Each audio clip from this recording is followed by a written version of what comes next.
Hello friends, welcome to our channel. இன்றைக்கி நம்ம என்ன வீடியோ பார்க்க போகிறோம்னா, பிக்னஸாக இருக்கக்குள்ளே நம்ம வந்து ப்ளவுஸை எல்லாம் பிரித்து தைச்சிட்ருப்போம். ஒரு ஃபினிஷிங்கே இருக்காதுங்க.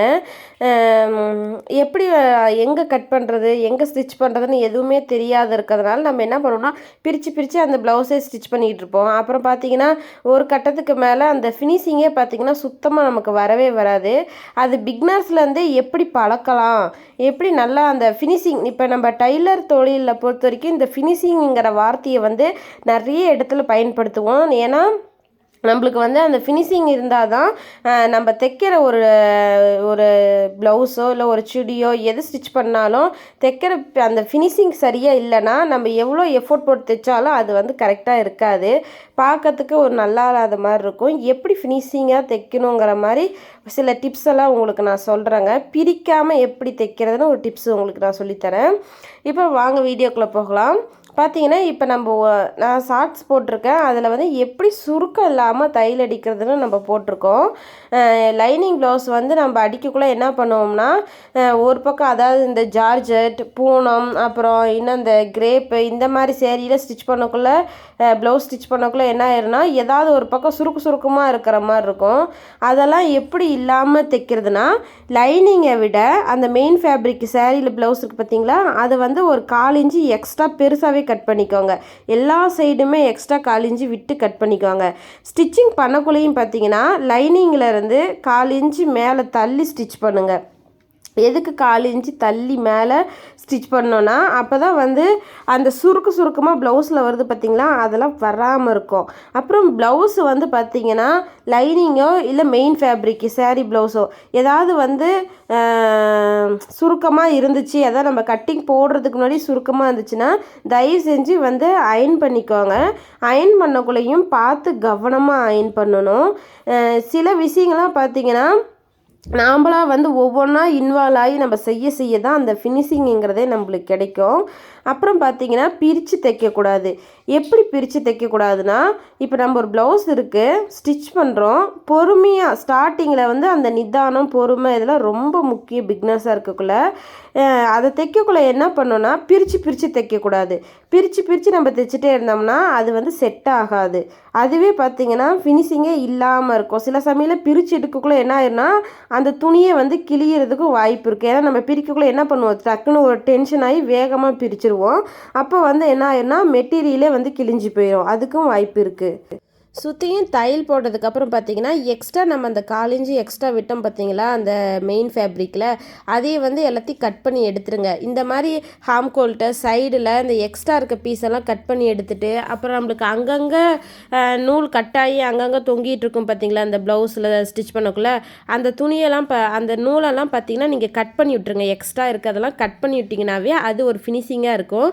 எக்ஸ்ட்ரா அன்னியூனாக இருக்கிற அந்த துணியெல்லாம் வந்து லைட்டாக அப்படியே கட் பண்ணி விட்டுருங்க.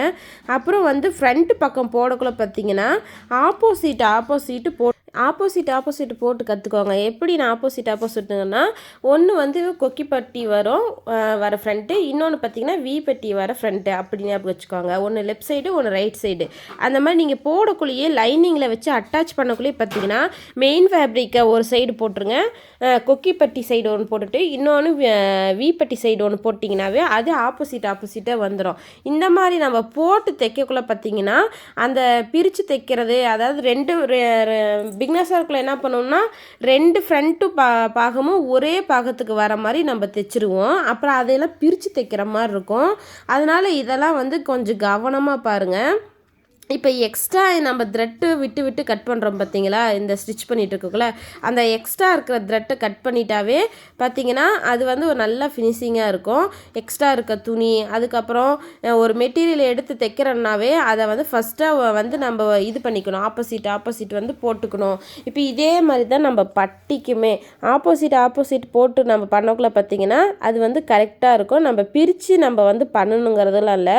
ஃபுல்லாக சில பேர்லாம் என்ன பண்ணுவோன்னா தப்பு எல்லாத்தையும் தைச்சி முடிச்சுட்டு, அதாவது டாட் அடிக்கிறதுலேருந்து அதுக்கப்புறம் பட்டி அட்டாச் பண்ணுறதுலேருந்து எல்லாத்தையும் பண்ணிட்டு தான் பார்ப்போம். 2 சைடுக்கும் தேவையான மாதிரி நம்ம தைக்காமல் ஒரே சைடுக்கு ஃப்ரண்ட் பாகத்தை தைச்சி வச்சுருப்போம். இதெல்லாம் எப்போ பார்ப்போம்? ஃபுல்லாக ஸ்டிச் பண்ணி பார்த்ததுக்கப்புறம் தான் எடுத்து பார்க்கக்குள்ள 2 ஒரே பாகத்துக்கு இருக்கிற மாதிரி இருக்கும்.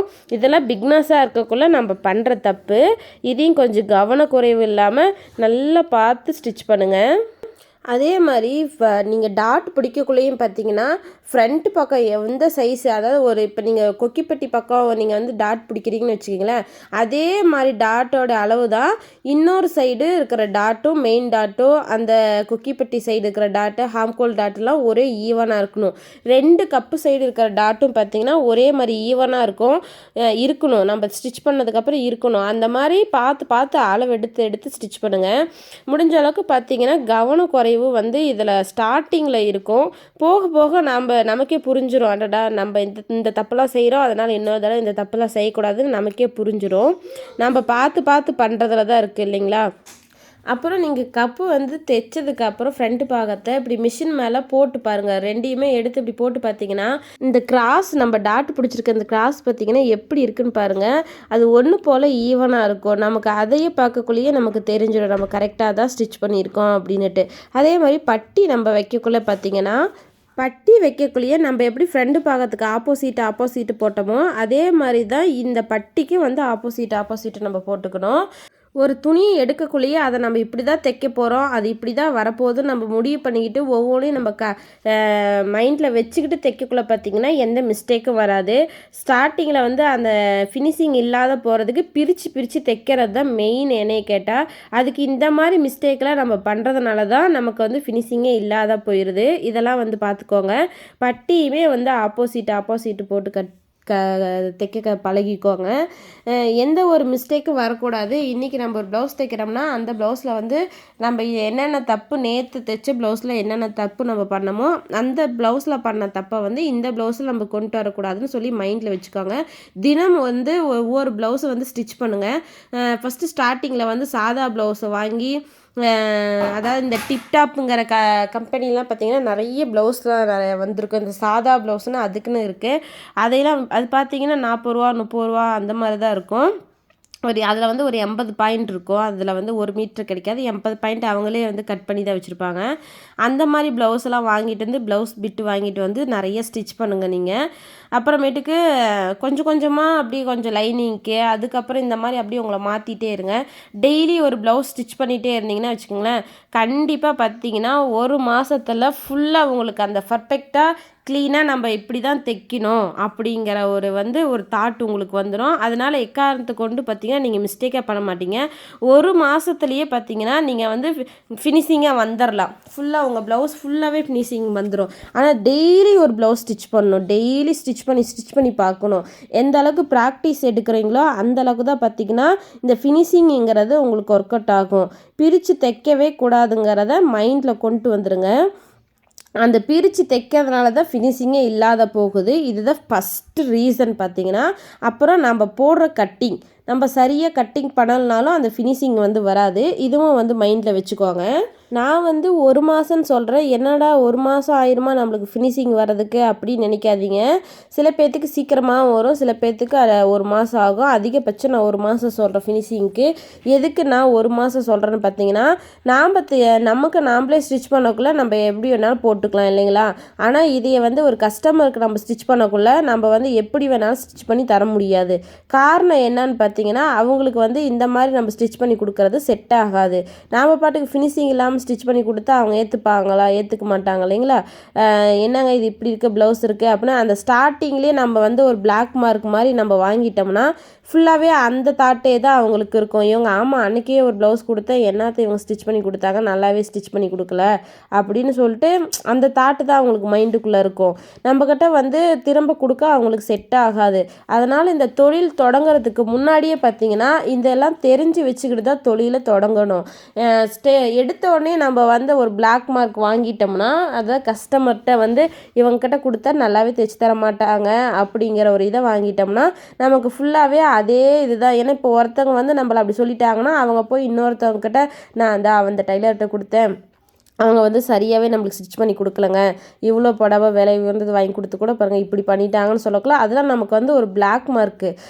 அதனால் நான் உங்ககிட்ட இதை சொல்கிறேன். ப்ராக்டிஸ் நல்லா டெய்லி தினந்தோறும் ஒரு ப்ளவுஸ் எடுத்து நீங்கள் ப்ராக்டிஸ் பண்ண 30 நாளில் பார்த்தீங்கன்னா ஃபுல் ஃபினிஷிங் உங்ககிட்ட வந்துடும். கற்றுக்கிட்ட ஸ்டார்டிங் பிக்னஸாக இருக்கக்குள்ளேயே இந்த வார்த்தையை நான் உங்ககிட்ட சொல்கிறேன்.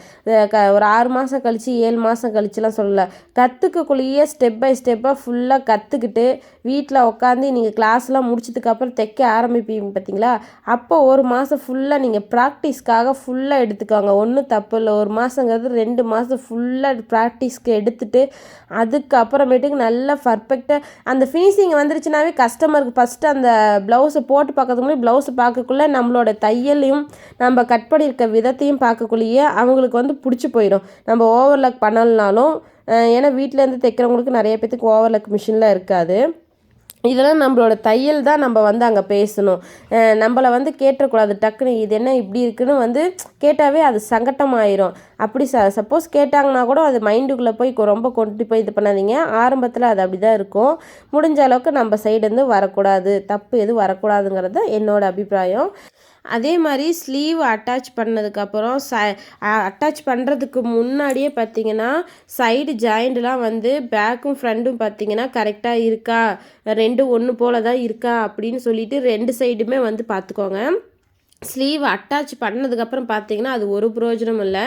ஏன்னா அந்த ஹாம்கோல்கிட்ட அந்த ப்ளஸ் சிம்பிள் மாதிரி வந்தால் தான் நம்ம தைச்சிருக்க ப்ளவுஸே வந்து பர்ஃபெக்டாக இருக்குங்கிறதே ஒரு அர்த்தம். அதெல்லாம் பார்த்துக்கோங்க. ஏன்னா நம்ம வந்து ஸ்லீவ் அட்டாச் பண்ணதுக்கப்புறம் அது ஒன்று போல் இல்லாமல் சைடு ஜாயிண்ட் வந்து மேலேயும் கீழேயும் அப்படி ஒரு 1/4 இன்ச்சு 1/2 இன்ச்சு தள்ளி அப்படிலாம் இருந்துச்சுன்னா பார்த்திங்கன்னா அது அன்ஈவனாக இருக்கும். நம்ம போடுற அந்த ப்ளஸ் சிம்பிள் வந்து வராது ஹாம்கோல்கிட்ட. அதனால் ஸ்லீவை அட்டாச் பண்ணுறதுக்கு முன்னாடி இதெல்லாம் பார்த்துக்கோங்க. நல்லா வந்து தையல் வந்து சைடில் நம்ம அந்த 3 தையல் விடுவோம் பார்த்திங்களா, அந்த 3 தையல்லாம் பார்த்திங்களா லைட்டாக கொஞ்சம் நெருக்கமாக விட்டுக்கோங்க. சரிங்க, தேங்க்ஸ் ஃபார் வாட்சிங்.